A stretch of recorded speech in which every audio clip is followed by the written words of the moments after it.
আসসালামু আলাইকুম এভরিওয়ান। অনেক দিনের ব্যস্ততার পর আজকে একটু নিজেকে টাইম দিলাম, কারণ আমার ফেসের অবস্থা খুবই খারাপ গত কয়েকদিনের ব্যস্ততার কারণে। আসলে একটু সময় পাচ্ছিলাম না নিজের স্কিন কেয়ার করার জন্য। এই তো ভ্রুগুলো একটু অগুছালো ছিল, তাই ঠিক করে নিলাম।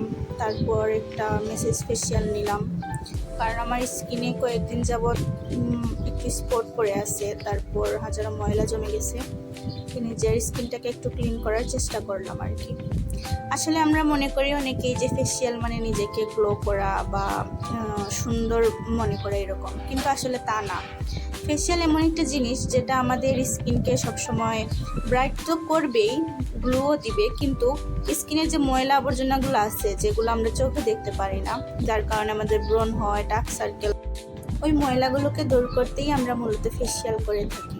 যার কারণে আমাদের স্কিন গ্লো করে, ব্রাইট করে এবং ডার্ক সার্কেল পড়ে না, মুখের কালচে ভাব কিংবা ওই যে চোখ দাগ ওইগুলো পড়ে না। আসলে আমরা একটা ভুল ধারণা নিয়ে বসে আছি যে একবার ফেসিয়াল করলে বারবার করতে হবে, স্কিন নষ্ট হয়ে যাবে, ড্যামেজ হয়ে যাবে। আসলে এরকম কিছুই না। ফেসিয়ালটা মূলত আমাদের স্কিনকে সতেজ এবং সুস্থ রাখার জন্যই করা হয়, আর বারবার যে করতে হবে তাও না।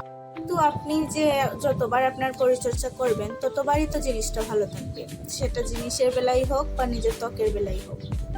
তাই আমিও নিজের যত্ন নিতে চলে গেছিলাম আমাদের পার্লারে। এই তো যদিও ব্যস্ততার কারণে নিয়মিত ফেসিয়াল করতে পারতেছি না। তো এই ছিল আমার ফাইনাল লুক। কেমন লাগতেছে সবাই কমেন্ট করে বলবেন। ধন্যবাদ।